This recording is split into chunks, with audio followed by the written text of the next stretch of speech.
at the time I was born. He wasn't making very much money at all. Oh shit, $35 a week at that. Maybe $30 That's why I a got into week. the iron. Mesker Brothers, and what they made airplane runway landing mats, is what they made. Which were, even when they were still making them then, were obsolete.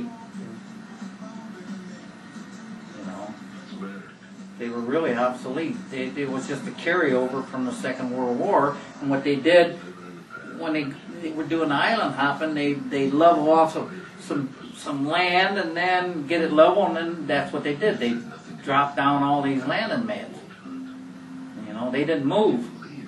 But let me tell you, you know how these bridges are, like in Joliet, and you go over them bridges, how them, well, that's how these landing mats were too. And they all locked together. Once they were locked together, they wouldn't come apart, you know. But who got your dad his job in Wilmington? Uncle Vernon. Bob's dad, Uncle Vernon.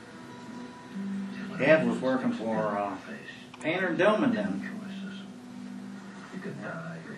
He worked for Painter and Dillman, and then he worked for Kalamazoo and whoever. Catani, he worked for Catani for a short time. Did you ever have to live with? Did he have to live with Vernon for a while? Yeah, 2 years. So was he by himself out there, or the whole family lived with Vernon? So he came out ahead of the family. Yeah. For 2 years, lived by himself with them. And who were you guys back in St. Louis with? Well, Mom was there, but Mom was working. Basically, it was little old Rose Slaughter was our babysitter then that took care of us. Because Mom had a job or two herself between pooping out babies. Who's Rose Slaughter? She was our babysitter. She's long since dead and gone. She was older than Grandma by a couple of years. Nice little old gal. She was just a... And the last time I seen Rose Slaughter was for Grandma Irene's funeral. We all went and seen her. Kippy Corncob was there. Stopped and seen old Rose Slaughter. Poor old girl, when she opened up the door and we came in and she had to look real close at her. Poor little old gal just broke right down and started crying right then and there. Because you were grown. And she remembered the 2 years that you were there with her. She was our babysitter probably at least 3 years. So she really missed you when you left to go to Wilmington. She was our babysitter from like 1954 to 57.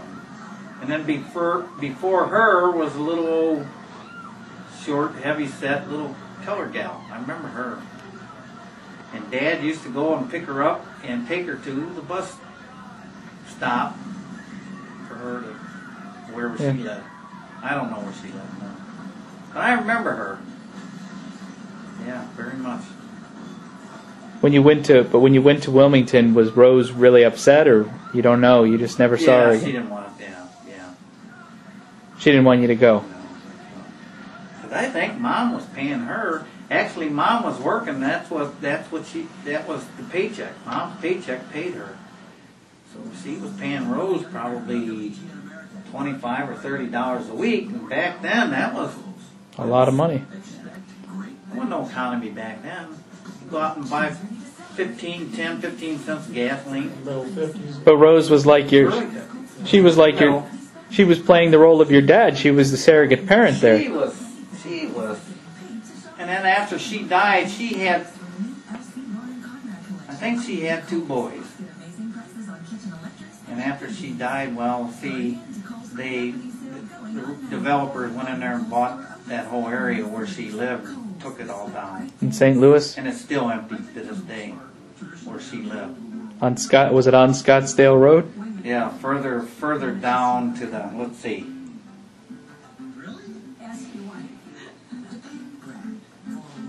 I'm trying to remember. The house faced north. So that would have been north. Looking north, that would have been to the east. Yeah. That way. So that would have been east. She lived, down around the corner. She was actually lived on the bluff, and down on that lowland used to be a park until they built that 4-lane highway and took that park out. Lions Park is what it was called. And took that park out. And they bought all that that property. Bought all them houses, took them all down. They never built nothing on since. They're still empty, for a fact.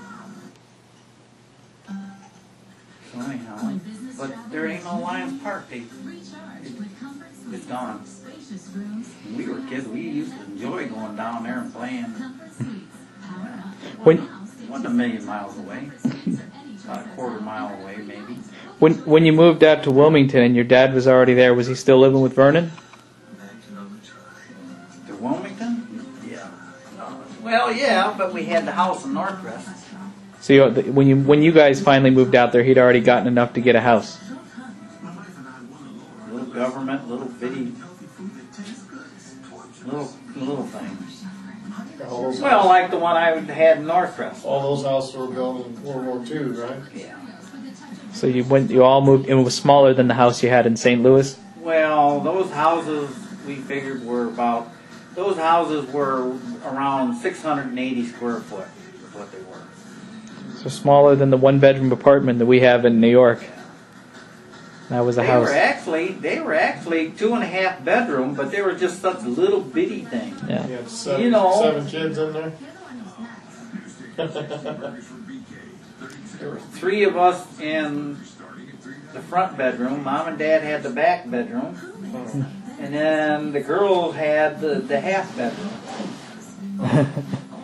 And it was just, I rented a house, Nicholson's house there in Northwest, around the corner from where we lived then. Is It that was the house same still thing. standing?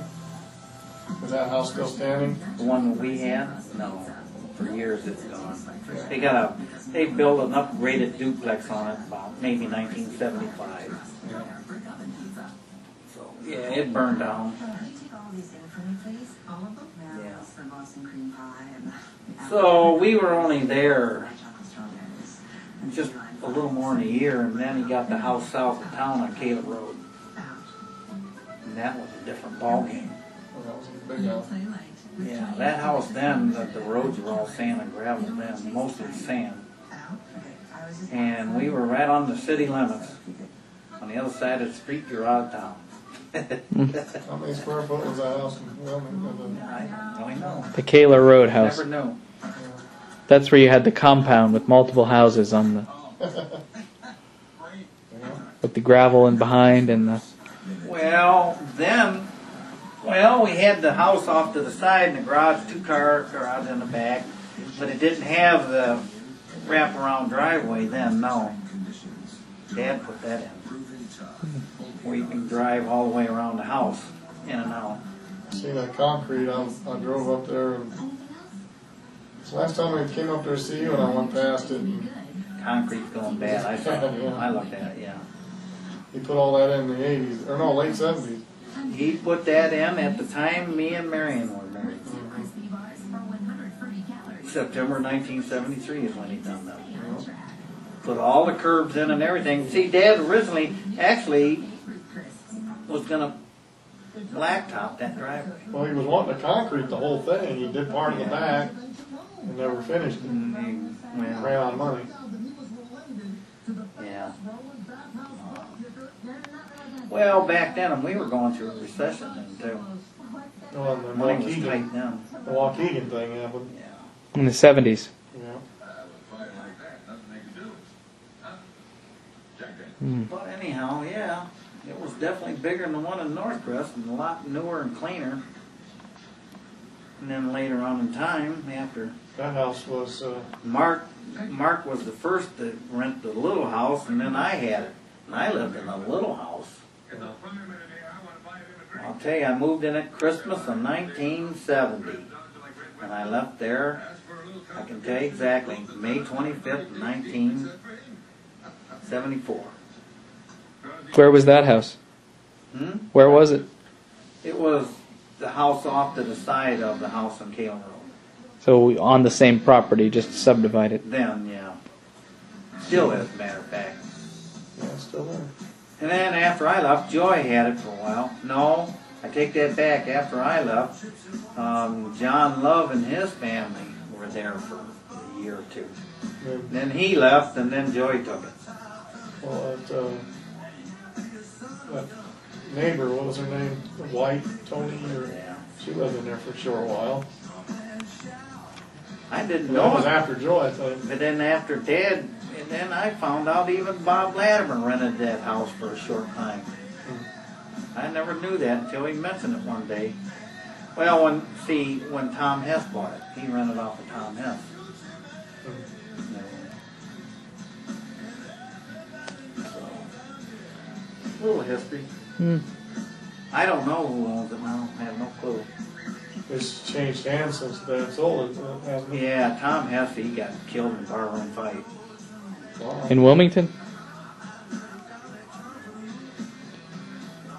They told me, and I don't remember where it was at. That was the man that bought it from Dad? Yeah, Tom Hess. Got killed in a barroom? Barroom fight. Was it barroom brawl. A full brawl? Full brawl. Got thumped, and that was it.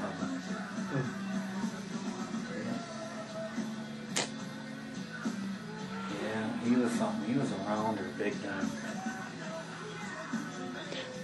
What about, I knew people that had it after Tom Hess, but I don't think they have it now. I don't think they do. I don't know who They has it. sold off the extra lot and they built on And then that. the Bray's house down the street, after they're gone, I'm rest assured their daughter and her son sold that. who were the Brays? They were just friends, neighborhood friends, couple houses north down the street, 2 houses north.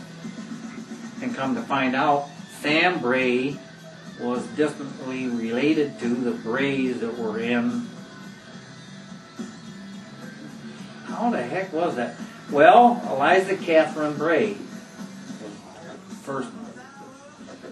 She was born near where our house is in New York. Yeah, Eliza Catherine Bray married Art Roney, Right. and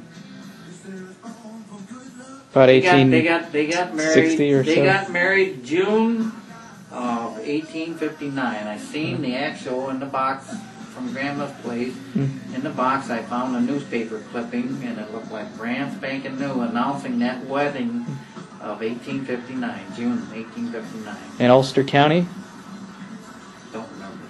New York. I've seen her Married parents' Art Roney. graves there. And And a hunter. Art Roney and her were parents to Grandma's mom. Her, Art Roney Yeah. and Eliza Catherine Bray were the parents of Grandma's mother. Nellie Roney. Okay. And who? She was an older gal when Grandma was born in 1894, and then Bessie. Yeah. And then Bessie. She was an old gal then. Can you imagine that? Bessie was born in 1910. Yeah. And they were married in 1859. She was an old gal. God only knows how old she was. Who? Eliza? Yeah. She was born. Let's see. She was born in 1839, right? I don't know. Yeah. Probably. I think that's where it was. She was an old woman. Probably 60 years old. Right. And Arthur Roney was born in 1818. Anyhow, she lived until...